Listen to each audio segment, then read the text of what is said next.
Hey guys, what's up? This is Shukesh and well today I have for you OPPO F7 128GB version, that is with whopping 6GB of RAM, and I have been using F7 4GB RAM variant for the last 1 month. I am really surprised with the performance of this phone.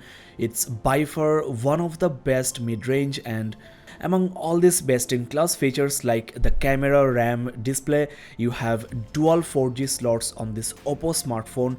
There are very few phones with dual 4G support, and the price of this 128GB version is 5000 rupees more than the 64GB version, that is 27,000 rupees, $415.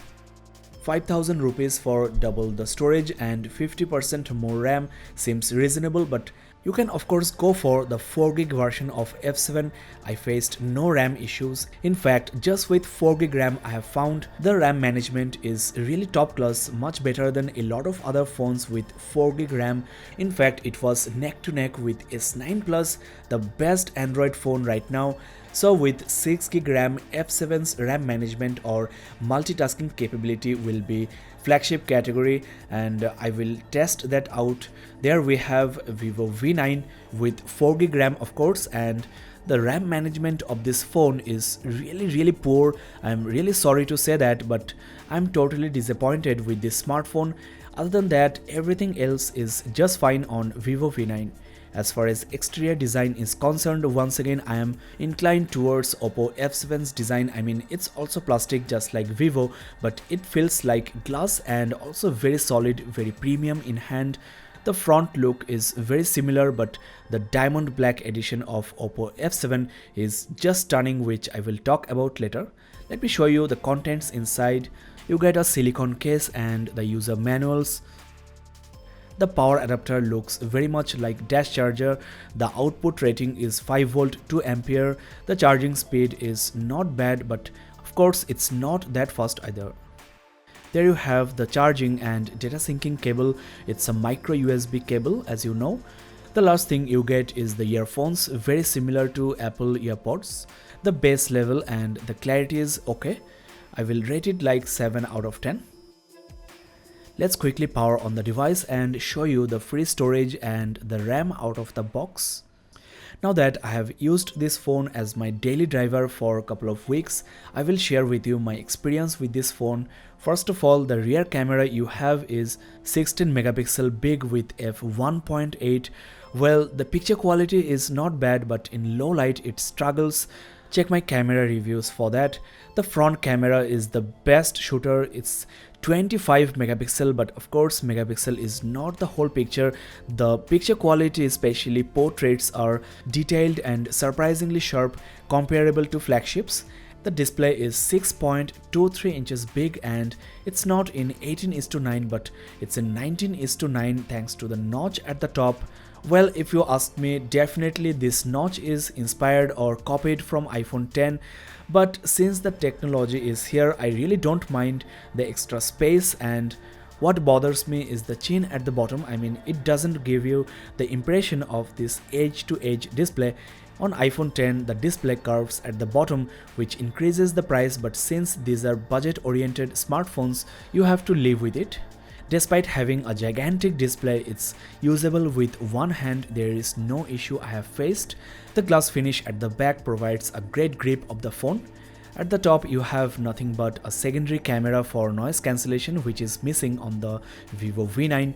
There you have the volume rocker, nicely blends with the curvature of the edge. The loudspeaker is loud enough for indoor, and there you have micro USB port, not Type-C. Disappointing. This is the 3.5mm headphone jack and the primary microphone hole. This side of the phone houses the power key and the SIM card tray.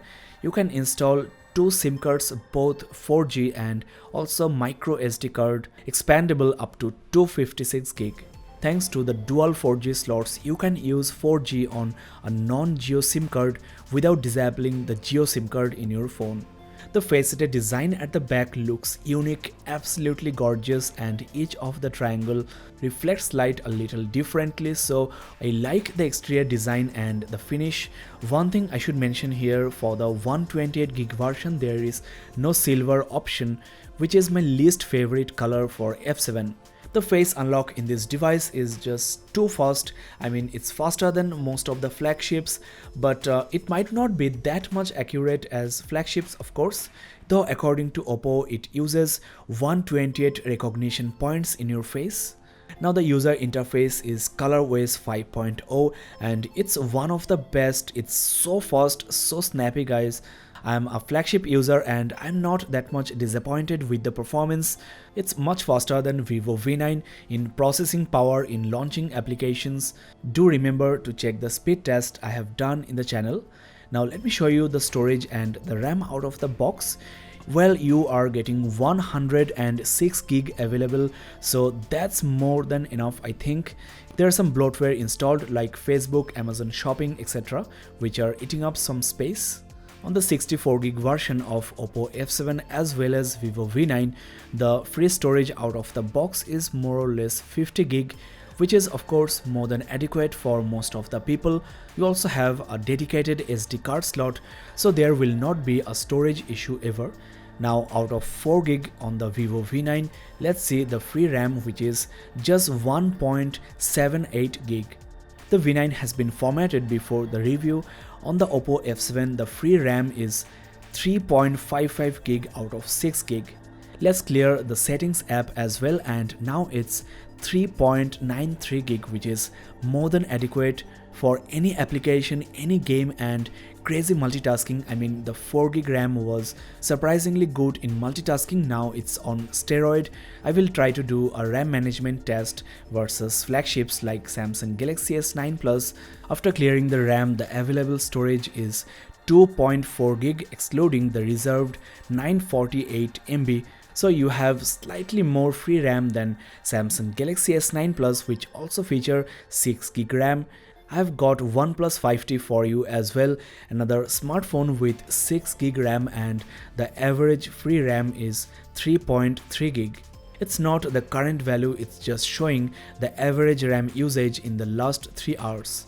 So the free RAM on the F7 is quite good. It's more than 65% of the total RAM, though of course it's a new device.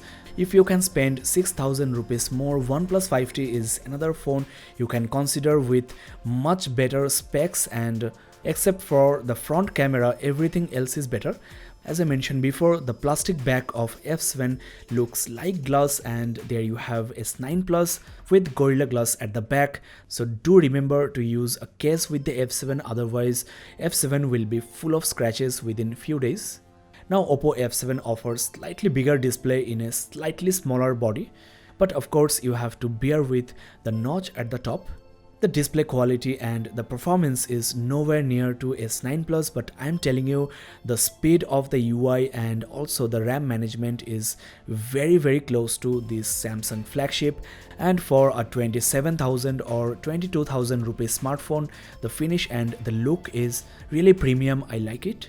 I know I'm praising this phone too much, I sound biased, but this video is not sponsored in any way by OPPO or any other company, any person.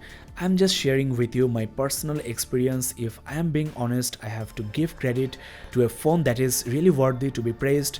There are other factors worth mentioning. For example, you are getting Android Oreo 8.1 out of the box, and the battery, which is of 3400 mAh, which seems small, but the power backup is actually quite good. There wasn't any heating issue as well. This phone is packed with software features. I have done 2 parts tips and tricks videos on this phone, so check the channel for that. There are options in the phone to utilize the notch at the top with quick actions and quick apps.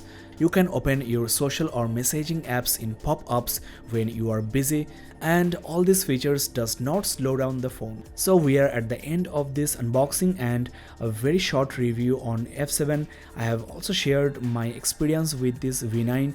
You can buy smartphones as powerful as this at almost half the price tag, but these are camera-centric phones with great design, great battery, bezel-less display, and very fast UI.